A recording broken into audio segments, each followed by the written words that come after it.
안녕하세요. 생생법률쇼 진행을 맡은 양지민입니다. 생생법률쇼에서는요, 크고 작은 법률 문제로 어려움을 겪고 있는 시청자 여러분들을 위한 법률 상담은 물론이고요.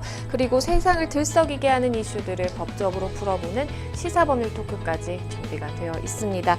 법률과 관련해 궁금한 내용이 있으신 분들은 상담 전화 02557-8295번으로 연락을 주시거나 법률방송 홈페이지에 접속하신 후 법률 상담에 문의 남겨주시면 됩니다. 그리고 아래 나가는 메일로도 상담 문의 받고 있습니다. 각 분야의 전문 변호사가 무료로 성심성의껏 상담을 해드리니까요. 많은 참여 부탁드립니다. 그리고 이 방송은 유튜브를 통해서도 실시간으로 방송이 되고 있습니다. 많은 시청 부탁드리겠고요. 소통의 창구도 열어두도록 하겠습니다. 그럼 오늘 도움을 주실 변호사님 소개해드리겠습니다. 법무법인 청신의 권윤주 변호사님 자리하셨습니다. 안녕하세요. 안녕하세요. 법무법인 청신의 권윤주 변호사입니다. 네, 오늘 권윤주 변호사님과 함께 힘차게 시작해 보도록 하겠습니다. 생생법률쇼, 그럼 오늘 접수된 상담 내용부터 함께 만나보시죠. 돈에 눈이 먼 어머니와 누나들, 홀연히 사라진 아내와 딸, 나를 괴롭게 하는 동료, 아버지의 재산을 조카가 증여받았어요. 이렇게 오늘 4가지 상담 접수가 되어 있습니다. 잠시 후 권윤주 변호사님과 함께 짚어보도록 하겠고요. 시청자 여러분들도 어떤 해결책이 제시되는지 함께 해주시면 되겠습니다. 여러분은 지금 생생법률쇼와 함께하고 계십니다. 쉽사리 해결되지 않는 법률 문제를 끌어안고 있다면 지금 생생법률쇼와 함께 하시죠. 법률 고민이 해결되는 가장 쉬운 방법을 소개해 드릴게요. 첫째, 02557-8295번으로 전화를 한다. 둘째, 법률방송 홈페이지에 접속해서 법률상담 게시판에 문의를 남긴다. 셋째, 지금 화면에 나오고 있는 이메일 주소로 사연과 연락처를 보낸다. 생생법률쇼가 자랑하는 각 분야의 전문 변호사가 여러분의 더부룩한 속을 뻥 뚫어드립니다. 속 시원한 스파클링 법률 상담 프로그램 생생법률쇼, 지금 바로 전화 주세요. 네, 생생법률쇼에서는요, 시청자 여러분들이 법과 친해지기를 바라는 마음에서 다양한 코너들 마련해 두고 있는데요. 오늘 수요일에는요, 변호사가 알려주는 실전 소송 팁, 을지로 준비가 되어 있습니다. 을들이 반드시 알아야 하는 법, 을지로. 오늘은 어떤 내용 가지고 오셨을까요?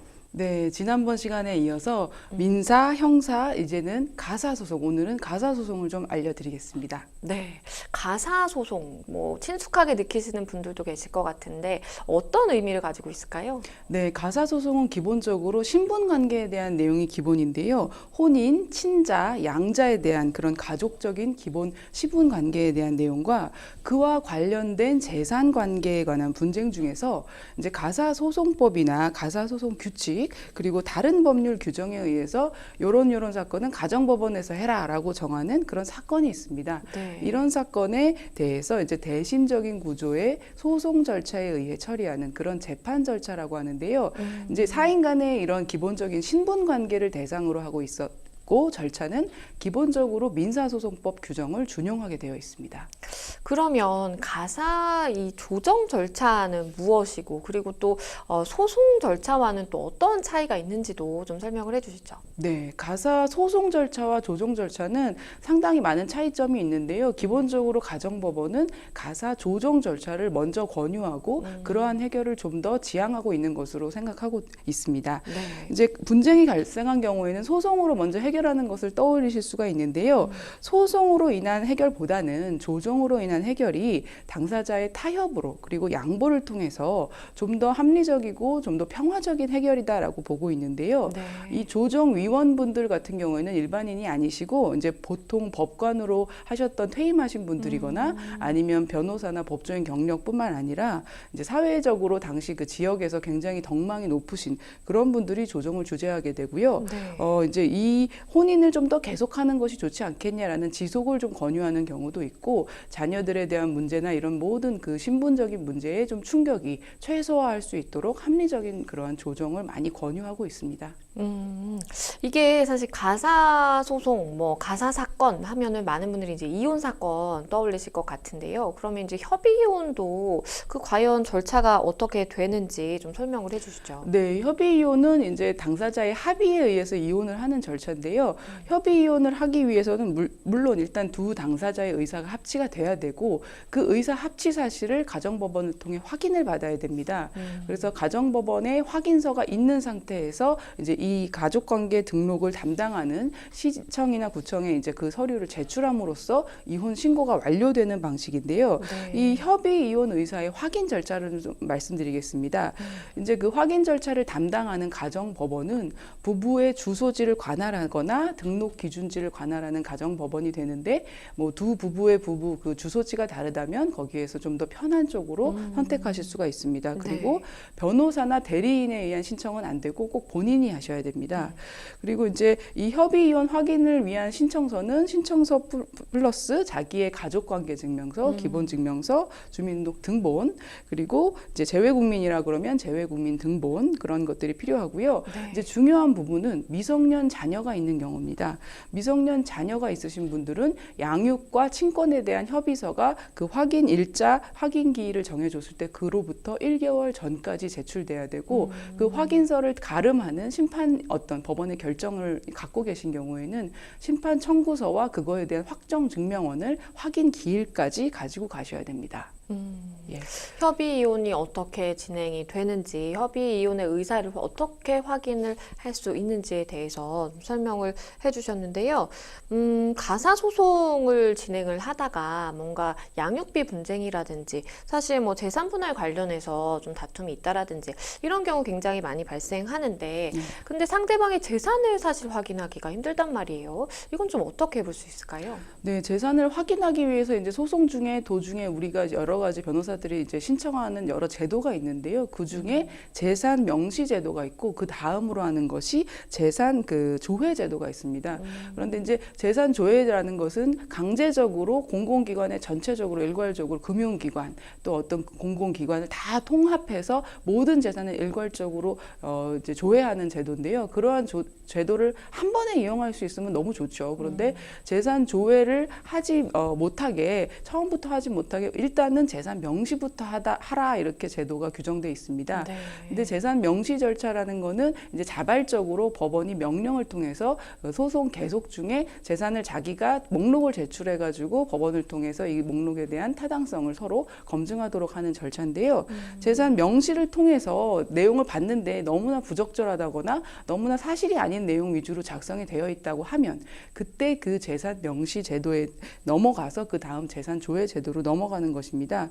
그래서 이제 재산 명시 제도는 신청하는 사람이 자기의 그러한 내용에 대해서 무엇을 신청하는 것인지를 정확히 알 수 있도록 자세히 써서 신청서를 제출하면 법원이 보통 채택을 해주고 있습니다.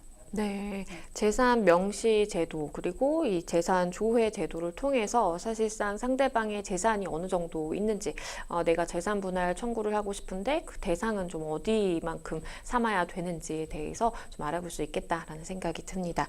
네, 오늘 이렇게 가사 소송에 대해서 다양한 이슈들을 짚어봤는데요. 사실 다음 시간에는 저희가 또 준비하고 있는 게 있습니다. 행정기관의 이 부적절한 처리로 인해서 발생하는 이 행정소송에 대해서도 또 알아볼 예정이거든요. 그러니까 다음 시간에도 꼭 많은 시청 부탁드리겠습니다. 그럼 저희는 을들이 알아야 하는 법 을지로 여기서 마무리하도록 하겠고요. 다음 무료 법률 상담으로 넘어가 보겠습니다. 첫 번째 상담 전화 연결이 되어 있습니다. 안녕하세요. 네, 안녕하세요. 네, 어떤 점이 궁금해서 연락 주셨을까요? 제가 아버님이 30년 전에 돌아가셨는데요. 네. 그때 돌아가시기 전에 이제 아버님이 돌아가시면서 갑자기 돌아가시면서 이제 친척들과 부모님하고 이제 남은 어머님하고 우리 형제들 위로 누나가 둘이 있는데요. 그래서 재산에 대해서 남은 집이 한 두 채 정도가 있어요. 근데 네. 그거를 이제 그때 당시에 한 30년 전에 공동명의로 다 되어 있는데요. 그 집이 지금 현재 와서 재건축, 재개발이 됐습니다. 근데 그 재건축, 재개발이 되니까 이제 둘로 공동명의로 돼 있다 보니까 어머니가 이제 저한테 재산 안 주려고 이제 직장을 와서 협박도 하고 내놓으라고 그래서 재개발은 이제 집은 한 채지만 재개발됐을 때는 그 공동명의로 돼 있으면 집을 두 채로 분양되더라고요. 그래서 하나는 저희가 잘 지켰는데 네. 나머지 지금 한 개가 문제가 돼서 그래서 제가 어머니가 하도 괴롭힘을 받아서 제가 젊었을 때 이제 집을 나왔거든요. 나와서 네. 지금 현재 한 16년간 이제 부모님하고 떨어져 거주하고 결혼도 이제 제가 반대가 너무 심해서 제가 성인이 돼서 늦게 한 37에 결혼을 했습니다. 네. 근데 그때도 친인척들이 제 사정을 알고 다 도와주시고 결혼을 했는데요. 누님하고 어머님은 이제 반대를 많이 했습니다. 그런 상황 속에서 사건은 2012년으로 흘러가는데요. 네. 그때 재건축이 되면서 그때 당시에는 제가 집을 나왔어도 부모하고 자식 간의 관계가 유지를 해야 되기 때문에 지내다 보니까 이제 분양 신청권, 재건축 분양 신청권에 대해서 대표 둘 중에 1인이 서류상에는 둘로 되어 있지만 1인이 대표를 선임해야 된다고 해서 대표 조합원 선임 동의서를 써줬어요. 네. 동의를. 근데 그거는 그냥 그때 당시 조합에다 물어보니까 조합에서는 그냥 아무 문제 없다. 그냥 대표만 하는 거니까 나중에 지분이나 돈이 한 사람이 쓸 수는 없을 것이다. 걱정하지 마라. 라고 얘기를 했는데 그 이후에 2012년 이후에 계속해서 어머니 이제 괴롭힘하고 지정까지 와서 불화를 시키다 보니까 부모님하고 점점 멀어질 수밖에 없는 상황이 됐는데 이제 시간이 지나서 2016년 되니까 조합사무실에서 분양 신청권이 나온 거예요. 네. 그래서 16년에 분양을 해라. 네. 와서 받아라. 근데 갔더니만 어머니가 이제 조합장이 어머니랑 아시는 분이다 보니까 제가 먼저 접수를 했는데 접수를 못하게 했고 그리고 어머니는 다른 접수받는 곳이 다른 곳인데 다른 곳에서 접수를 받게끔 했던 거예요. 그래서 저를 안심시키고 집에 가 있으면 한 명만 이걸 분양할 수 있다. 그래서 아들은 예전에 동의서를 했기 때문에 저는 신청을 못 낸다. 이렇게 얘기를 하더라고요. 그래서 내용 증명을 떼서 보냈습니다. 그때 당시 저는 어머니한테 이 재산 다 줄 수도 없고 대표를 선임하는 걸 처리해 줬으면 좋겠다. 내용 증명을 보냈더니 사무실에서 무시를 하더라고요. 네. 조합 사무실에서 아유 싫다. 어차피 서류가 옛날에 들어온 거기 때문에 엄마가 대표다. 이렇게 됐어요. 그래서 그 뒤로 2016년에서 19년에 이제 이주 비용이 나왔어요. 근데 네. 이주 비용 한 3억가량 2억 6천이 나왔는데요. 그 돈도 이제 어머니가 대표니까 어머니한테 다 돈이 들어간 거예요. 그래서 제가 그때 공동명의로 돼 있으니까 제가 사인을 해야 되는데 그때는 또 어머니가 와서 내가 재산을 이거 이주 비용 반을 줄 테니까 작성을 해라. 그래서 진짜 줄 거냐? 그래서 작성을 했더니 다음날 주지를 않는 거예요. 엄마 통장으로 다 들어가고 저한테는 10원 한 장도 안 주고 내가 왜 안 주냐 그랬더니 나 쓸 것도 없다. 연락하지 말아라. 이렇게 된 거예요.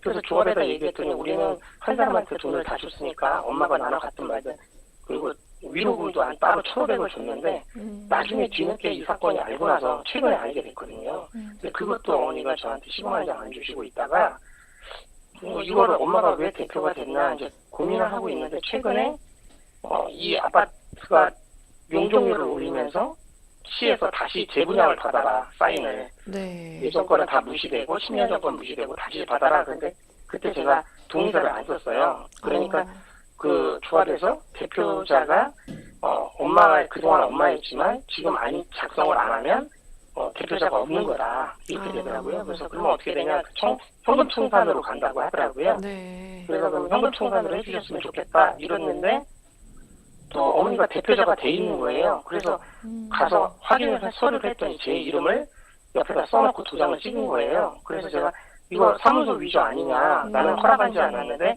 왜 어머니가 대표냐 그랬더니 옛날부터 계속 왔으니까 엄마가 대표다 이렇게 지금 주장을 하고 있고요. 그래서 제가 경찰서에 고소장을 내서 네. 부모님이 글씨를 잘 몰라서 둘째 누나하고 이 재산이 탐나서 사무소를 위조했더라고요. 제 동이랑 나머지 거 다 가지고 와서. 네. 근데 어제 경찰에서는 1차 조사에서 검찰로 넘기기 전에 사무소 위조가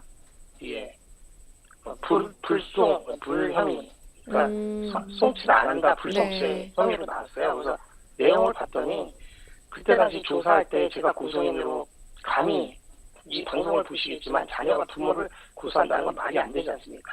저도 그런 생각을 하면서 팔을 깎아내면서 이 부분을 좀 확인을 하려고 고소를 한 거예요. 했는데 결국은 조사받는 과정 속에서 경찰이 안양에 있는데 그 경찰이 저희한테 이거는 옛날 거는 생각 안 할 거니까 신경 안 써도 된다라고 해놓고 내용 그 불협치의 성취의 이유는 포괄적 의미로 옛날에 최초에 이 아파트 처음에 그 동의를 한 했기 것이다. 때문에 현재도 그렇게 쓸 수 있어서 사무소 위조가 아니다. 그렇게 검찰에 돼 있고요. 그럼 제가 일단 내일- 지금 상담자님께서 가장 필요하신 부분은 지금 네. 일단은 내가 찍지도 않은 도장이 찍혀 있고 문서가 위조된 부분에 대해서 이제 문제를 삼아야 되는 것 하나와 그리고 예, 거기에 그렇습니다. 더불어서 어쨌든 내가 마땅히 받아야 되는 재산권을 행사를 해서 어쨌든 분양 과정에서 내가 내 몫을 받아야 된다라는 이제 주장을 하고 네네. 계신 상황이신 것 같아요. 예, 맞습니다. 네, 제 그래서 옆에 민사 쪽으로 따로 하면 이 네, 내용을 받을 수 있는지 그쵸. 궁금해서 예, 네, 그 제 얘기- 옆에 권윤주 변호사님 함께 듣고 계셨는데요. 변호사님께서 답변을 해주실 테니까요. 좀 잘 들어보세요. 예, 네, 안녕하세요. 예, 안녕하세요. 예, 지금 내용 잘 듣고 있었습니다. 네. 우리 선생님께서 고소를 하셨는데 일단 경찰 단계에서는 혐의 없음 불송치로 넘어갔다라고 하셨죠. 예, 예. 그리고 이제 검찰 단계는 아직 결론이 내려지지 않은 상태죠. 예, 그렇습니다. 예, 지금 현재 수사기관에다가 제출한 자료로는 어떤 것이 있으세요? 지금 제출한 자료에는 예. 이 내용 증명서랑 예. 그때 당시 12년에 제가 어머니가 대표자가 아니다. 예. 그때는 써줬지만 어머니가 행포가 너무 심해서 예, 어머니가 만남이니까 나중에 돈을 줄 때에는 반반씩 줘야 하고 사무실에 네. 주화 사무실에다가는 그리고 내용 증명을 떼서 이게 안 될 시에는 법 조치를 하겠다. 그리고 나는 대표자가 지금부터 이 시간 이후로는 어머니가 대표가 아니라는 것을 철회해달라고 했는데 사무실에서는 그걸 무시했고요. 예, 예. 그리고 그 예. 내용의 증명서를 경찰에 보여줬는데 경찰이 그 서류를 싹 뺐어요. 조사 아. 과정에서 빼고 예, 그리고 상대인 엄마를 제가 고소한 어머니나 누나를 예. 둘 다 불러서 조사를 해야 되는데 누나만 불러서 조사를 했고요. 네, 그리고 어머니는 왜 조사를 안 했냐? 그때 갑자기 건강하셨던 분이 치매 진단서를 떼서 제출을 했어요. 그래서 치매이니까 조사를 안 받는다. 그리고 경찰도 조사를 못 하겠다. 치매라서. 이랬는데 또 사무실에다 조합사무실에다 그 얘기를 했더니 예, 대표자 공동명의 때 대표자가 한쪽이 정신적인 이상이 있으면 교체가 가능하다라고 했는데 예, 지금 어머니가 여기 형사건에서 이 치매 진단서를 냈으니까 어머니가 대표자가 안 돼야 되는 게 맞지 않느냐 그랬더니 네. 사무실에서는 그러면 그 진단서를 갖고 와라. 근데 진단서를 갖고 올 수가 없는 상황이잖아요. 예, 네, 지금 그러시겠습니다. 상황이 그렇습니다. 아, 그러면은 내용 증명을 보내신 시점이요. 그 예. 어머니랑 누나가 우리 선생님의 위조를 해가지고 문서를 도장 찍으신 시점보다 뭐 먼저인지 뒤인지 앞에 그런 거. 있었습니다. 한참 앞에 있습니다. 한참 앞에. 그 부분이 명료하다는 얘기시죠, 그 시점이. 예, 그렇습니다. 그러면은 예. 그걸 수사기관에다가 정확하게 이야기를 하셨어요. 예, 했습니다. 그럼 그랬더니 예. 이걸 이런 내용을 했더니 수사기관 조사 경찰은 앞에 거는 10년이 넘어서 이 민사소송이나 이런 거는 보지 않는다 판사들이. 네, 네. 뒤쪽에 최근 거 2012년에 용적률을 높이면서 다시 분양 신청서를 받았을 때 예. 거기에 엄마가 자기가 내 이름 제 이름까지 써서 올렸더라고요. 그래서 네. 그 부분을 집중적으로 보니까 뒤에 건 안 봐도 된다. 예전 과거는 안 봐도 된다. 최근에 분양권만 보겠다라고 해놓고 결과에는 지금 포괄적 의미로 옛날에 동의를 했으니까 현재도 동의가 된 거다라고 주장을 경찰이 그렇게 판단을 해서 불송치 결국- 이유서에 지금 방금 말씀하신 내용 취지가 써 있다는 얘기시죠.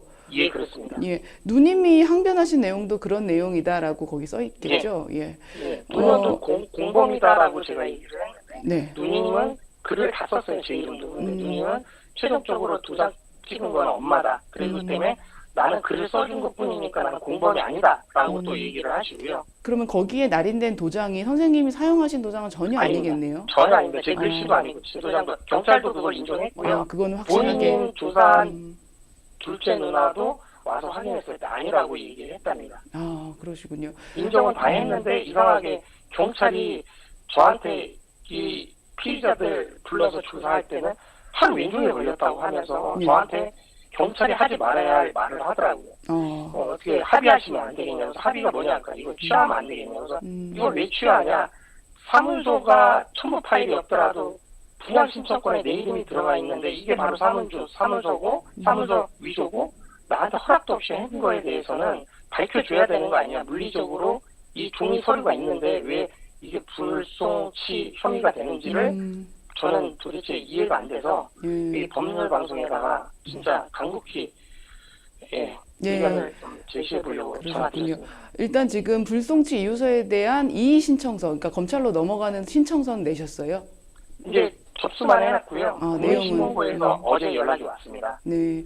그러면 이제 구체적인 그 이의 신청 사유, 그것이 왜 부당한지를 이제 잘 쓰셔야 되는데, 일단 내용 증명이 잘 들어가셨고, 그거는 최근에도 우리 어머니한테 나는 더 이상 대표조합원을 어머니나 누나에게 위임하지 않는다. 그거에 대한 의사결정을 문서로서, 그것도 시기가 확정된 문서로서 잘 하셨고, 그럼에도 불구하고. 조합에서도 최근에 알고 있습니다. 네, 조합도 알고 있고. 근데 그럼에도 불구하고 누나와 어머님 쪽에서 선생님의 그 위임을 받은 것처럼 선생님 도장을, 막도장을 파서 이제 날인을 했다는 얘기시잖아요. 그렇습니다. 근데 사실은 제가 볼 때 경찰에서의 불송치 결정은 제 의견으로 너무나 부당해 보이거든요. 지금 말씀 들었을 때. 왜냐하면 이 가족 간에 포괄적으로 위임을 하더라도 그거는 어디까지나 신뢰 관계를 전제로 하는 겁니다. 저희가 이제 의뢰인과 변호사 관계도 마찬가지인데요. 서로 위임이라는 거는 신뢰 관계가 있고 그 신뢰가 깨졌을 때는 언제든 시기에 상관없이 자유롭게 해지가 가능한 것이 위임의 법리입니다. 그래서 과거에 이제 누님에게 우리 선생님이 위임하셨던 것에 대해서 분명하고 명시적으로 철회의 의사표시를 하셨다면 그것을 과거의 것이 지금까지도 유효하고 지금은 철회 못한다. 이런 취지의 결국 결론일 수밖에 없잖아요. 경찰 결과는. 그런데 그것이 위임 법리에 맞지 않는다는 말입니다. 그래서 검찰 단계에서 우리 선생님이 한 번 더 같은 내용이라 할지라도 제대로 좀 변호인 조력도 받으시고 해서 조금 더 정밀하게 아주 명확하게 주장을 다시 하시면 조금 더 아직은 여지가 있다고 보이고요. 검찰에서 불기소 난 것이 아니기 때문에.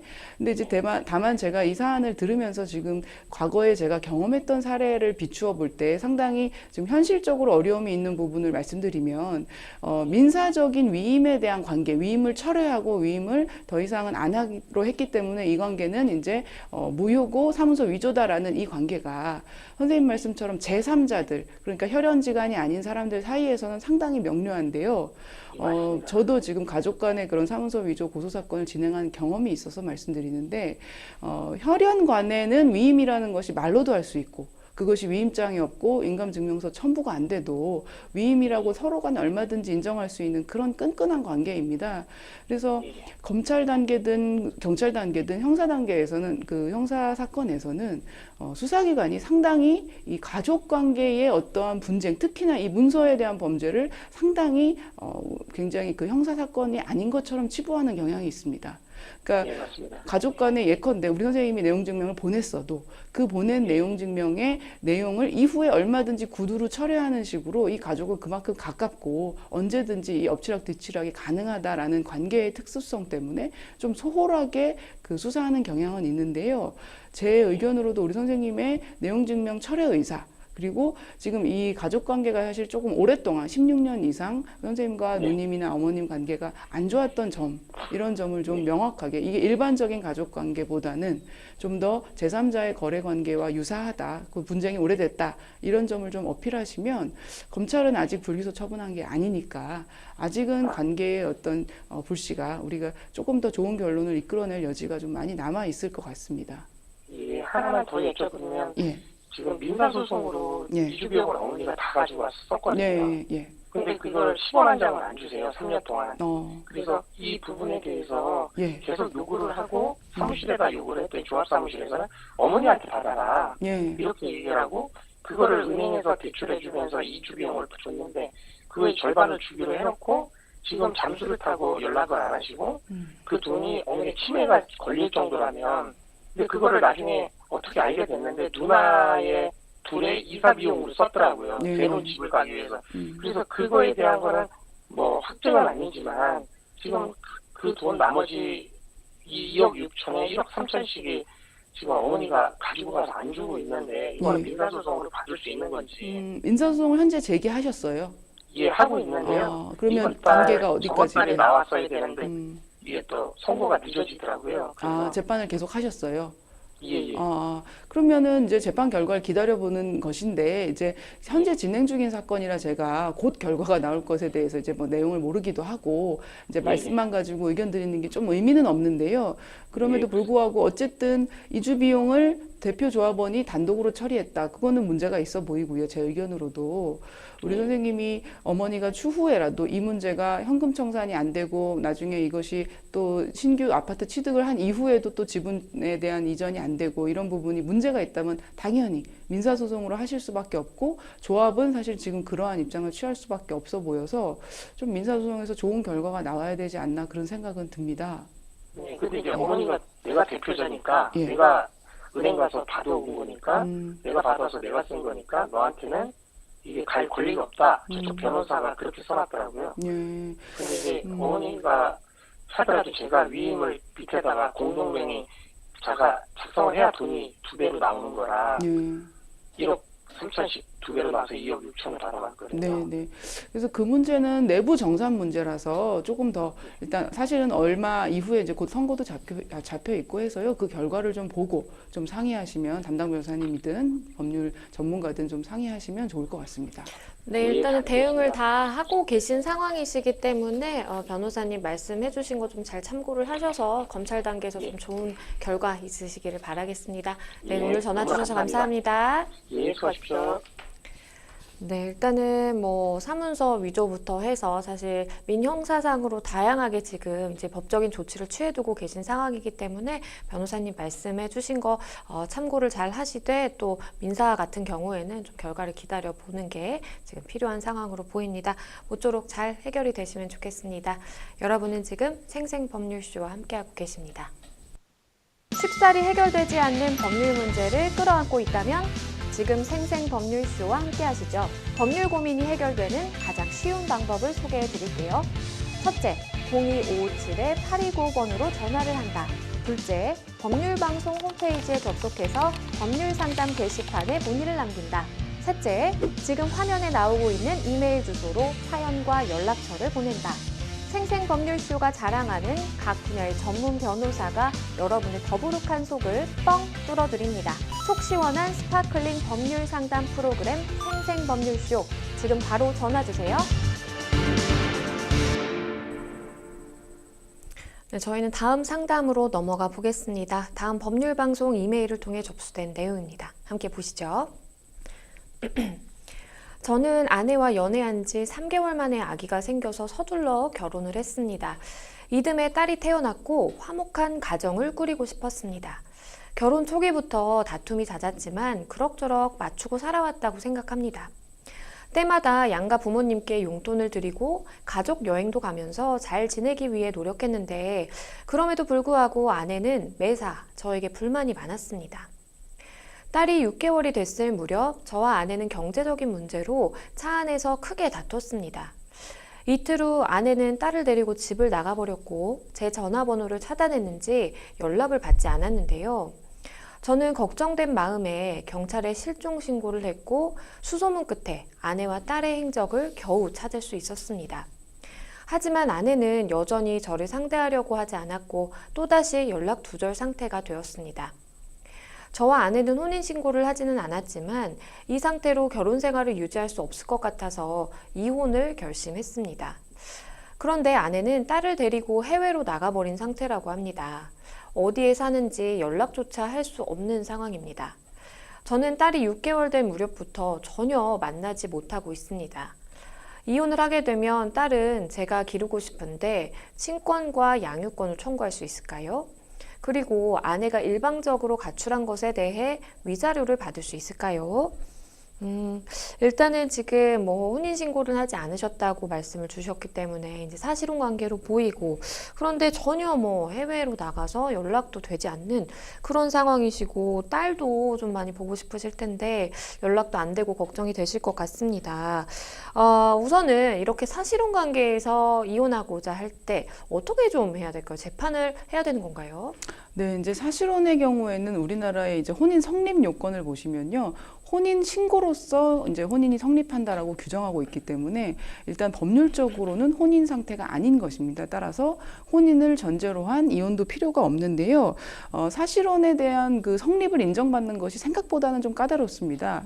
대법원 판례에서는 사실혼이 성립하기 위해서는 부부 공동 생활을 하려는 그 두 당사자의 혼인의 의사 합치가 있어야 되고 또 실질적으로도 부부 공동 생활이라는 객관적인 측면이 있어야 되고 당사자 사이에 그러한 그 실질적인 공동생활 영위에 대한 의사합치에 대한 것까지 다 인정이 돼야 되는데 우리 사안의 경우에는 혼인 결혼식도 하신 것 같고 아이를 낳고 정상적으로 양가 부모님 친지 다 불러서 그리고 이제 가정을 이루어서 정확하게 같이 공동생활 하시고 자녀도 낳고 하신 것 같아서 이 경우에는 사실혼으로 인정될 가능성은 높아 보입니다.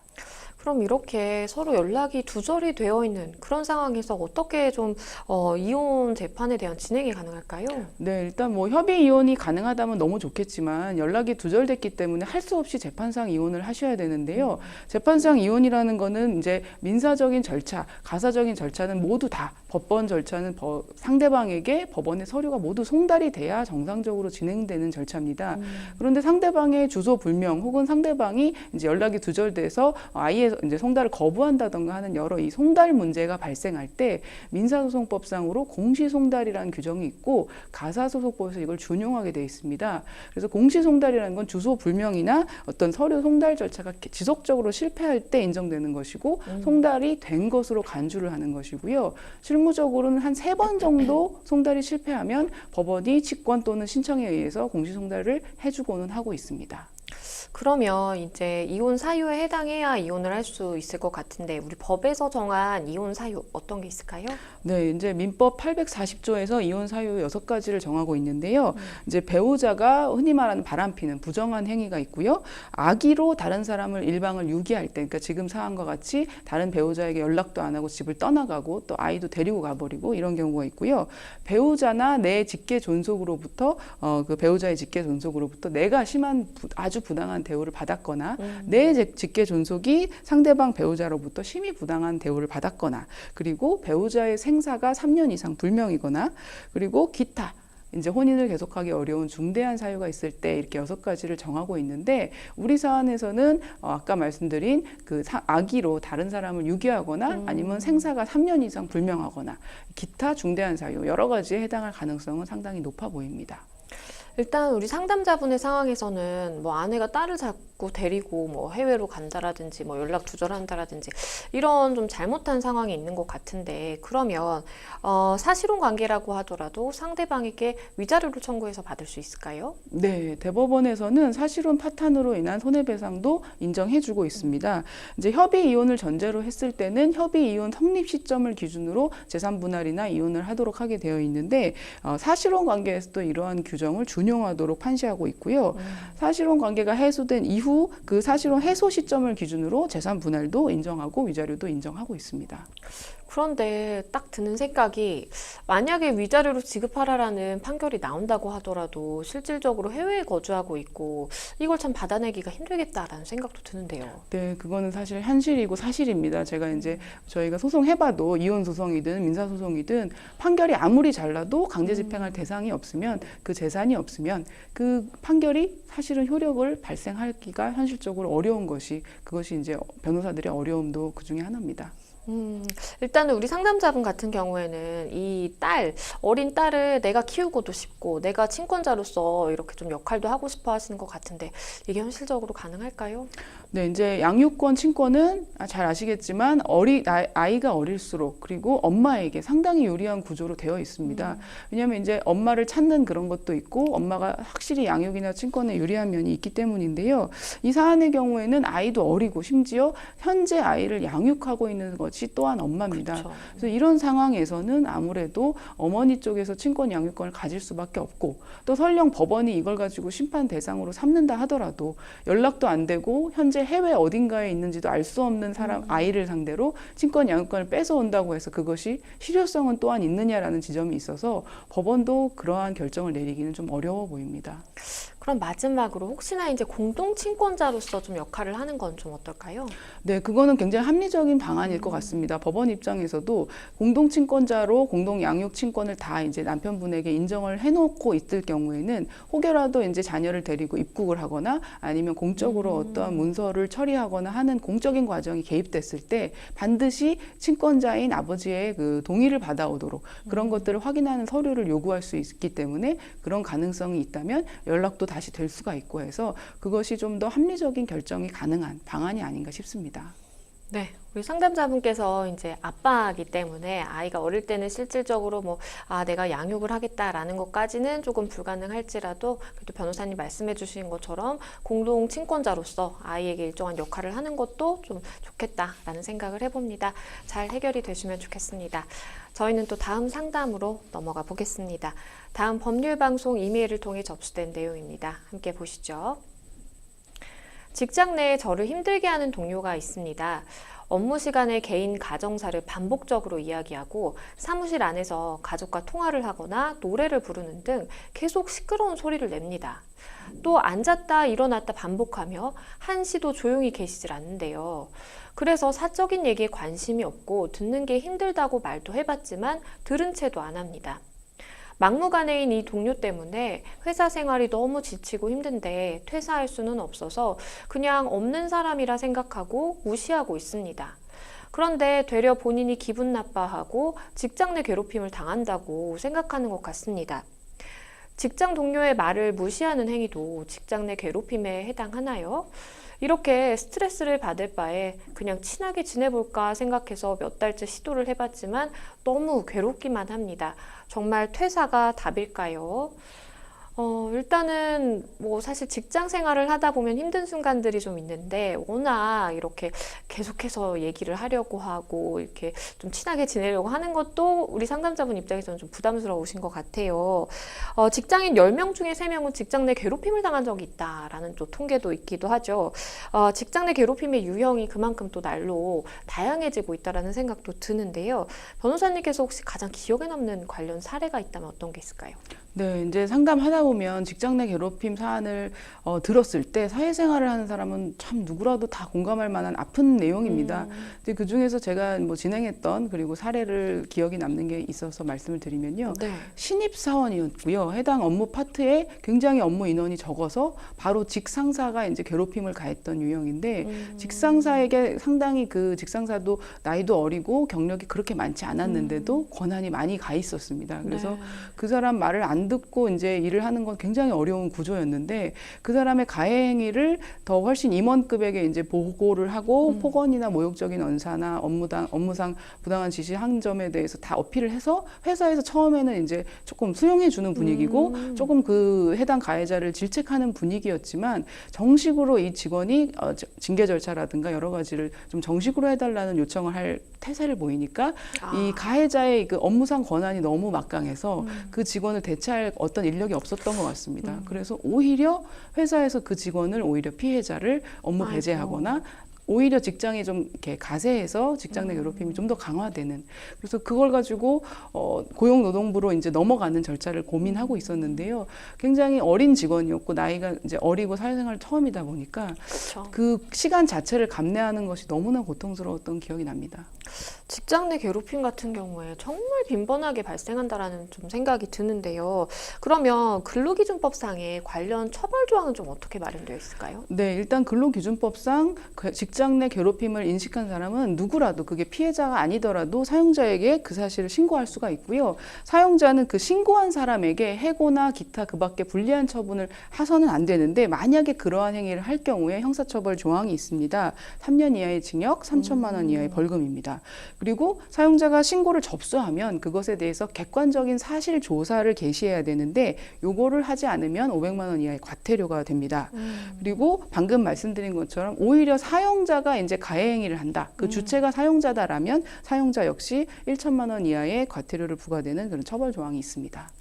이게 조금 우리 상담자분의 상황은 사실 상대방이 계속해서 뭔가 소통을 하려고 하고 뭐 소음을 낸다라든지 부스럭거리고 뭐 이런 게 사실은 좀 힘든 부분이라고 말씀을 주셨는데 이것도 직장 내 괴롭힘으로 좀 볼 수 있을까요? 네, 이제 직장 내 괴롭힘 요건을 좀 말씀드리면요. 사용자 또는 근로자는 직장에서의 그 우위, 그러니까 지위나 관계 등의 우위를 이용해 가지고 업무상의 적정 범위를 넘어서 다른 근로자에게 신체적, 정신적 고통을 주거나 근무 환경을 악화시키는 행위를 하면 안 된다 이렇게 돼 있어서요. 세 가지 요건인데 하나는 지위나 관계상의 우위가 있어야 되고 네. 그것이 업무상의 적정한 범위를 넘어야 되고 그것에 대해서 결론적으로 고통을 받아야 된다는 내용입니다. 근데 이제 우리 사안에서는 어떤 적정한 범위도 넘었고 고통을 가했다. 여기는 좀 맞는 것 같고요. 그다음에 어떤 직무상 혹은 관계상의 우위가 있냐는 이 사안에 조금 정확하게 나오지는 않습니다. 그래서 만약에 동료라는 표현을 보면 직급은 이제 위가 아닌 것 같지만 단순히 직급으로 우위 여부를 판단하는 것은 아니고 종합적으로 뭐 근속 연수라든가 나이라든가 성별 아니면 그 조직 내에서의 위치라든가 이걸 다 보기 때문에 우위를 점한 것을 가지고 이용해서 이런 행위를 했다면 이는 직장 내 괴롭힘으로 볼 가능성이 높습니다. 그러면 일단은 우리 상담자분은 뭐 이런저런 방법을 써봤지만 일단 무시를 하고 있단 말이에요. 근데 그 무시를 당하는 또 상대방의 입장에서는 오히려 이게 또 직장 내 괴롭힘이라고 좀 느끼는 것 같다라는 말씀을 주셨어요. 어떻게 봐야 될까요? 글쎄요, 제가 좀 이 부분은 좀 납득하기 어려운 주장인데요. 왜냐하면 우리가 이제 가해자에게 이 상담자님이 내가 이것 때문에 당신 고통받고 있으니까 좀 중단해줘라고 요청했을 때 그 사람이 전혀 영향을 받지 않고 계속하고 있다는 말입니다. 그쵸. 그래서 이것이 자기가 예컨대 그것 때문에 고통을 받고 인과관계가 있는 어떤 위축이 되거나 그래야 되는데 전혀 그런 부분이 보이지가 않아서 사안에 더 깊게 가봐야겠지만 우위의 어떤 관계가 오히려 상대방에게 우위가 있는 것도 같고 그것에 대한 괴롭힘을 인정하기에도 좀 정황에는 좀 잘 맞지 않는 것 같습니다.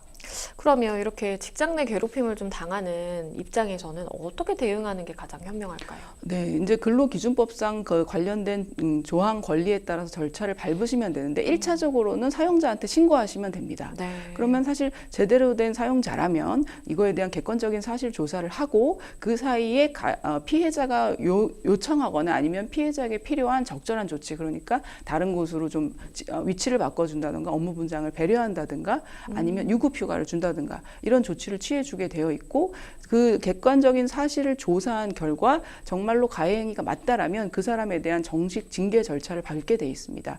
그런데 이제 이런 과정이 실제 현실적으로 사용자가 과연 객관적으로 잘 조사할 수 있느냐, 그래서 적절한 조사가 이루어지지 않는 경우에는 고용노동부로 신고가 넘어가게 됩니다. 네, 마지막으로 하나만 더 여쭤볼게요. 혹시 이렇게 직장 내 괴롭힘 피해를 당했을 때 산재 처리도 가능한가요? 네, 이제 근로기준법에 이 괴롭힘 규정이 들어오면서 산재보험법상 규정도 새로 개정이 됐습니다.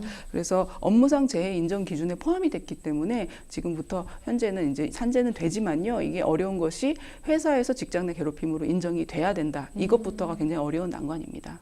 네, 변호사님 말씀해주신 사항 잘 참고하셔서 좀 직장 동료분과 잘 좀 해결을 해보시면 좋겠다라는 생각을 해봅니다.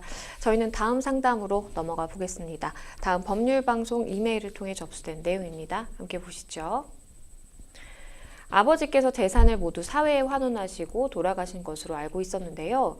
그런데 최근 아버지가 돌아가시기 10년 전에 모든 재산을 장손자에게 증여하셨다는 사실을 알게 됐습니다. 아버지 생전에 저와 사이가 좋지는 않았지만 이 배신감에 잠을 못 이뤘는데요. 제가 유류분 반환을 청구해서 조카가 받은 상속분의 절반이라도 돌려받으려고 하는데 정확히 장손자에게 증여된 재산 중 얼마나 제가 돌려받을 수 있을까요? 일단은 사회에 환원하신 걸로 알고 있었는데 이게 알고 보니까 이제 우리 상담자분 입장에서는 이 조카분에게 다 증여가 됐다라는 사실을 알게 되신 것 같아요. 이렇게 자식 몰래 다른 사람에게 이렇게 증여하는 경우 많이 있을까요? 네, 상당히 많이 있습니다. 근데 특히 재산이 많은 집안의 경우에는 돌아가시고 나서 이제 알지 못했던 유증이나 증여나 유언장이 나와가지고 상당히 분쟁이 되는 경우는 너무 많이 있는데요. 지금과 같이 사회에 환원하는 것도 자식들이 몰랐다가 알게 되는 경우도 있고요. 특정의 이제 사실 약간 심신미약처럼 치매 상태로 넘어가시려는 부모님을 모시고 뭐 유언장을 쓴다든가 이제 위조를 한다든가 아니면 이제 의사 능력이 미약한 사실을 숨기는 그런 행위는 좀 많이 일어나고 있습니다. 일단 우리 상담자분은 유류분 반환 청구에 대해서 언급을 해주셨습니다. 유류분 반환 청구로 상속재산 일부를 돌려받을 수 있을까요? 네, 이제 유류분에 대한 설명을 좀 드려야 되는데요. 우리가 이제 아버님이나 우리 부모님 돌아가시면 자식들이 상속받는다 이런 정도의 상식은 다들 갖고 계십니다. 그런데 상속 재산에 대해서 법정 상속분이라는 것이 있고 법정 상속 순위가 있습니다. 네. 그런데 어쨌든 법정 상속분으로 계산한 나의 상속 지분이 분명히 있었는데 그것이 망인, 그러니까 피상속인의 의사에 의해서 유증 또는 증여를 받은 어떤 사람에게 전부 가는 바람에 내 법정 상속분이 침해됐다. 그 계산이 판단이 된다면 그것은 유류분 침해 반환 소송의 대상이 되는 사건이 됩니다. 그러면 이렇게 반환 청구를 하기 위한 일정한 뭐 조건들이 있을까요? 네, 일단 법정 상속분을 침해해야 되는데요. 법정 상속분 침해에 대해서도 다 되는 것은 아니고 이제 그 유증이나 증여를 받은 사람 중에 그 증여받은 사람이 공동 상속인 중에 하나라면 뭐 시기불문하고 유류분 침해의 피고가 될 수가 있고, 그것이 아니라 제3자라고 하면 1년 이내, 망인 사망 전 1년 이내에 했던 증여가 원칙적으로 그 유류분 반환 대상이 됩니다. 그런데 증여받은 사람이 이제 유류분 침해 사실을 알면서도 증여받았다. 이거는 시기불문하고 또 포함이 됩니다. 그래서 망인의 원래 상속 재산, 돌아가실 때 갖고 계셨던 재산에다가 이제 유증으로 반환해 와야 되는 재산을 더하고 거기에 망인의 원래 상속 채무를 공제하고 그 재산을 기준으로 내 법정 상속분에다가 유류분율을 곱하는 좀 이렇게 복잡한 방식인데요. 이 계산에 의해서 유류분 침해 사실을 확인한 사람이 이제 소송을 제기하고, 아니면 소송 외적으로도 사실은 권리를 행사하는 것은 가능한 상황입니다. 그러면 우리 사례로 돌아와서 우리 상담자분, 이 장손자, 그러니까 나의 조카란 말이죠. 조카에게 유류분 반환 청구하는 거 가능할까요? 네, 지금 보면 이제 아버님 돌아가셨고 장조카라는 얘기는 자기 형님이든 형제 관계의 자녀라는 뜻입니다. 그렇죠. 그러면 최소한 지금 두 형제는 있었던 것으로 보입니다. 네. 그래서 사안의 어떤 다른 형제의 여부는 알 수가 없지만 일단 그 자녀, 그러니까 장조카는 자신의 부모님을 대신한 대습 상속인으로 보입니다.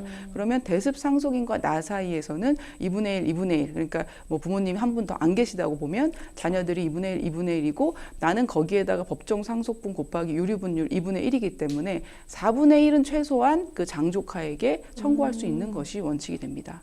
그러면 유류분 반환 청구를 할 때 이 계산법에 대해서 앞서서 좀 언급을 해주시기는 했는데, 유류분 반환 청구를 할 때 내가 대략 어느 정도 받는다라고 좀 생각을 하실 수 있을까요? 네, 그 유류분 상속 그 비율을 말씀드리면 법정 상속분 중에서 직계 비속, 그러니까 자녀들을 말하는데요. 손자들 포함해서 직계 비속의 경우에는 자기 법정 상속분 곱하기 2분의 1이 유류분이고요. 직계 존속, 그러니까 그 부모님이나 조부모 같은 경우와 형제 자매는 자기 법정 상속분의 3분의 1입니다. 그리고 망인의 배우자였던 분은 2분의 1이 다시 법정 상속분 곱하기 2분의 1이 유류분이 됩니다. 그래서 이런 그 법정 상속분에 대한 유류분 비율을 아시면 자기의 좀 침해율을 좀 따져볼 수는 있을 것 같습니다. 네, 사실 상속 관련해서 분쟁이 발생하는 것은 굉장히 좀 흔하기도 합니다. 왜냐하면 이제 자식들 간에 뭔가 상속인들 간에 분쟁이 발생하기도 하는 경우도 많지만, 우리 상담자분이 처한 그 상황처럼 상담자분이 받아야 함에도 불구하고 이걸 10년 전에 이렇게 뭐 이렇게 다른 사람에게 준다라든지 이런 경우도 사실 빈번하게 발생하기 때문에 나중에 뒤늦게 내 몫을 좀 찾고 싶다라는 생각도 많이 하게 되시는 것 같은데요.